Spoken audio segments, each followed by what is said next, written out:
नमस्कार मंडळी, आज ब्लॉगमध्ये तुमचं सगळ्यांचं खूप खूप मनापासून स्वागत आहे. तर आज मी गावाकडे आहे आणि 2-3 दिवस गावाकडे राहणार आहे.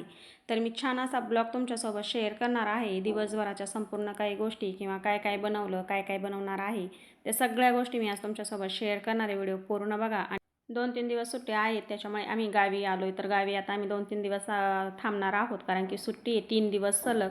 शुक्रवारी आम्ही रात्री 12 वाजता घरी आलो. तर शनिवारचा हा व्हिडिओ आहे. तर शनिवारी सकाळी उठल्यानंतर आंघोळी आवरून झाल्या आणि मुलंसुद्धा उशिराच उठले, रात्री उशिरा आलो त्याच्यामुळे. आणि सकाळी सकाळीच लवकर स्वयंपाक असतो गावाकडे. तर मस्त भाजीपाला पण आम्ही आणला होता. तर मस्त 4-5 जोडी मेथीची निवडली, स्वच्छ धुवून घेतली, कारण की भरपूर अशी माती असते त्याच्यावरती. आणि स्वच्छ धुवून घेतल्यानंतर मस्त सुकी अशी मी मेथीची भाजी बनवली, मसाला वांगं बनवलं, भाजी चपाती भाकरी असं बनवून झाल्यानंतर सकाळची ज्याची त्याची कामाची लगबग चालू होती. तर इकडे कामावरून झाल्यानंतर कपडे धुवायला बसलो दोघीजणींनी बाहेरच इथे नळीला पाणी होतं. तर मस्त असे खळखळ मोकळ्या पाण्यामध्ये कपडे धुवून घेतले. आणि इकडं सगळं हे जुन्या घरीच आहे. तर जुन्या घराची हालत तर आता खरंच खूप खराब झाली. नवीन घरामध्ये अजून राहायला गेलो नाही, तर लवकरच नवीन घरामध्ये सुद्धा राहायला जाणार आहे. सगळं काम आवरून झालं, जेवणं झाले, पुन्हा भांडे घासून झाले. आणि दुपारी इथे मुलींना केक खायचा होता, तर त्या सामान सगळं सोबतच घेऊन आल्या होत्या. तर त्यांचा केक बनवायचं काम चालू आहे. मलासुद्धा व्हिडिओ शूट करायचा आहे, तोसुद्धा मी तुमच्यासोबत शेअर करणार आहे. व्हिडिओसुद्धा मी अपलोड केलेला आहे चॅनलवरती. तर मस्त इथे मी ना पॅकेट आणलेले आहे गोवर्धनचे आणि इन्स्टंट गुलाबजाम बनवणार आहे. तर खूप छान असे गुलाबजाम झाले. तर व्हिडिओ पूर्ण बघत राहा. व्हिडिओसुद्धा मी रेसिपीसुद्धा मी चॅनलवरती अपलोड केलेली आहे, तर तीसुद्धा नक्की बघा. तर बघा, एवढा भाजीपाला आम्ही घेऊन आलो आणि अगदी मस्त फ्रेश असा ताजा ताजा भाजीपाला आहे. हा भाजीपाला निवडून ठेवायचा आहे आणि छान असा निवडून ठेवल्यानंतर आठवडाभराच्या जास्त एवढा भाजीपाला आहे, एवढा पुरेल एवढा भाजीपाला आम्ही आणलेला आहे. तर सगळा भाजीपाला आणला आहे. वांगी, बटाटे, टोमॅटो, मिरची असं सगळं घेऊन आलेलं आहोत. आता ते स्वच्छ असं निवडून ठेवायचं, म्हणजे भरपूर दिवस यांना चांगलं 2 आठवडे म्हटलं तरी एवढा भाजीपाला पुरेल, खराब होणार नाही.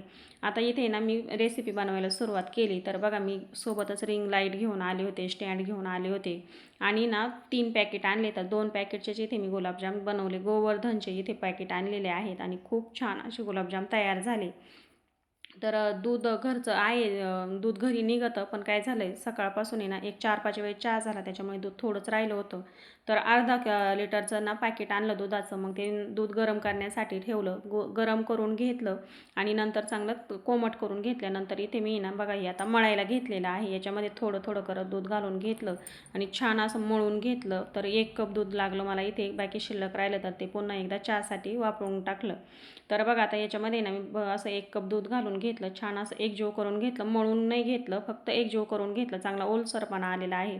असे पीठ जर आपण हे मळून घेतलं ना पॅकेटमधलं, तर गुलाबजाम आपले अजिबात फुटत नाही. तर खूप छान अशी रेसिपी मी तुमच्यासोबत शेअर केली. व्हिडिओ नक्की बघा तो सुद्धा चॅनलवरती जाऊन. तर बघा, आता गुलाबजाम बनवून घेणार आहे आणि आता मी इथे किचनमध्ये एकटीच आहे. मुली थोड्या वेळेला आराम करायला गेल्यात, कटाळ्या होत्या, तर थोड्या वेळ झोपल्यात. आणि बघा, मी आता ना अशा पद्धतीने मस्त गुलाबजाम बनवून घेतलेत. जाऊबाई आणि सासूबाई गेल्यात शेतामध्ये, गवत घ्यायला गेल्यात कुठेतरी. आणि किचनमध्ये मी एकटीच होते. आता मुलींची झोप झाली, मुली उठून आल्या, तोपर्यंत गुलाबजाम इथे ना बनवूनसुद्धा झाले होते. आणि आता त्यांची झोप झाली, फ्रेश झाल्या जराशी. आणि पातेल्यामध्ये मी ना काढून घेतले होते 2 पॅकेटचे. जवळपास आपल्या इथे ना 70 ते 80च्या जास्तीचे असे गुलाबजाम होतात, मध्यम आकाराचे जर केले तर. मस्त असे ना फुगले, तुम्ही बघू शकता किती छान असे टम्म फुगलेले आहेत ते गुलाबजाम. आणि अगदी रसाळ असे झालेले आहेत, असे पाकामध्ये खूप छान मुरतात. एकही तेलामध्ये फुटला नाही, पाकामध्ये सुद्धा विरघळलेला नाही. तर मी काय केलं, पातेल्यामधून एक पसरट भांड्यामध्ये ना काढून घेते.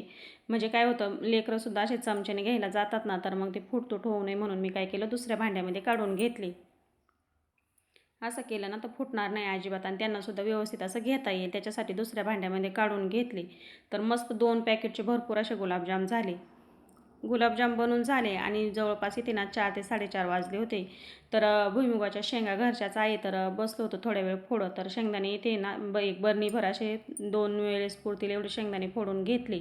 चहा पाणी झाला आणि मग लवकरच गावाकडे स्वयंपाकसुद्धा लवकरच असतो, कारण की 8च्या दरम्यान तर जेवणंसुद्धा असतात. तर बघा, आता जवळपास इथे ना 5:30 वाजले असतील आणि मस्त असं वातावरण झालेलं आहे.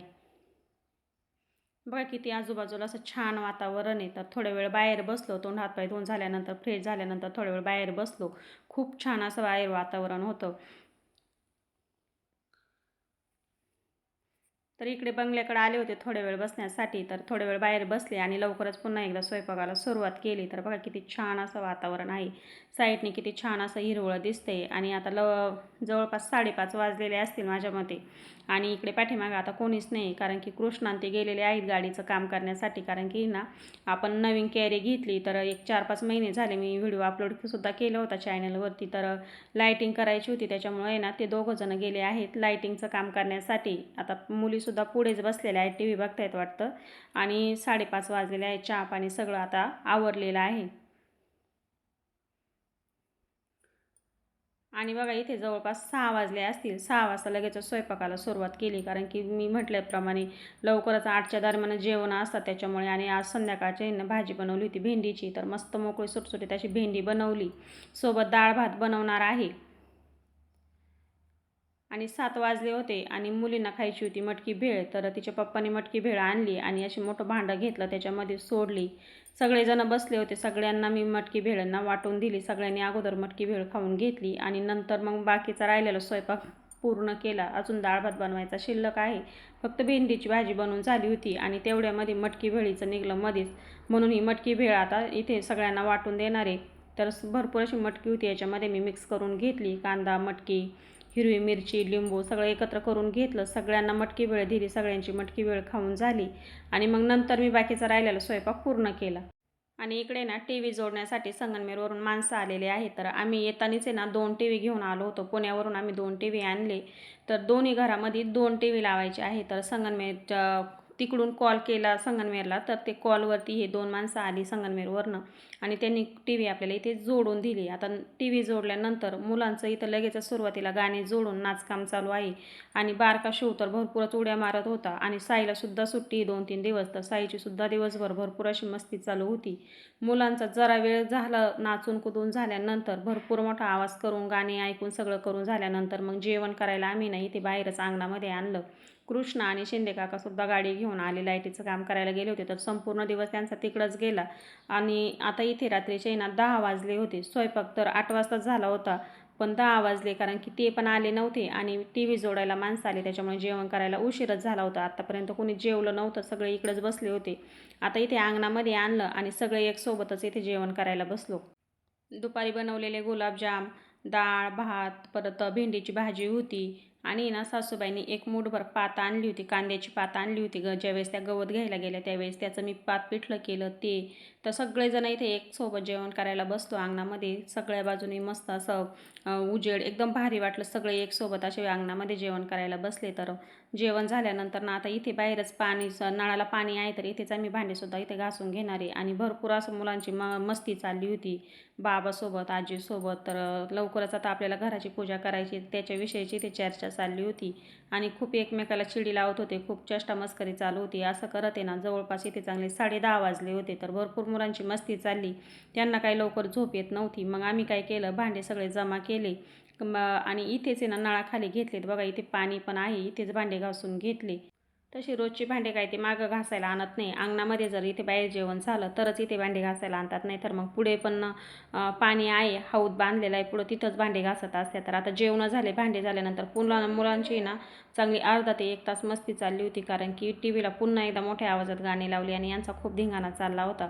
कृष्णा ते पण गाडीची लाईटिंग करून आले, तर छान अशी लाईटिंग करून आणली, तीसुद्धा मी तुम्हाला दाखवणार आहे. तर बघा मस्त अशी त्यांनी गाडीला लाईटिंग करून आणली आणि त्याचा खूप नाच चालला होता की गाडीला लाईटिंग करून घ्यायची म्हणून.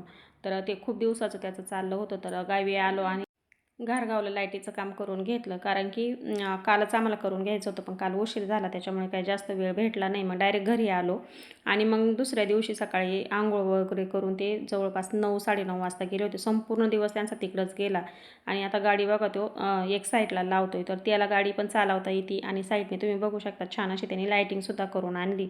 आणि अजून लहान आलेल्या लेकरांनासुद्धा झोप आली नाही. जवळपास इथे 11-11:30 वाजलेले आहे, तर त्यांचीसुद्धा अशी मस्ती चालली. टी व्हीला मोठ्या आवाजात गाणे लावले, धिंगाणा मस्ती नाचता येत. तर आजचा हा व्हिडिओ तुम्हाला कसा वाटला मला कमेंटमध्ये नक्की सांगा. तुम्हाला जर हा व्हिडिओ आवडला असेल तर व्हिडिओला लाईक करा, शेअर करा. आणि माझ्या चॅनलवरती जर तुम्ही नवीन आलेला असाल तर प्लीज चॅनलला सबस्क्राईब करा, म्हणजे मी असेच नवनवीन व्हिडिओ अपलोड केले की तुम्हाला लगेच बघायला भेटतील. तर वेळात वेळ काढून व्हिडिओ बघितल्याबद्दल अगदी मनापासून तुम्हाला सगळ्यांना धन्यवाद. चला तर मग भेटूया अशाच नवीन व्हिडिओसोबत.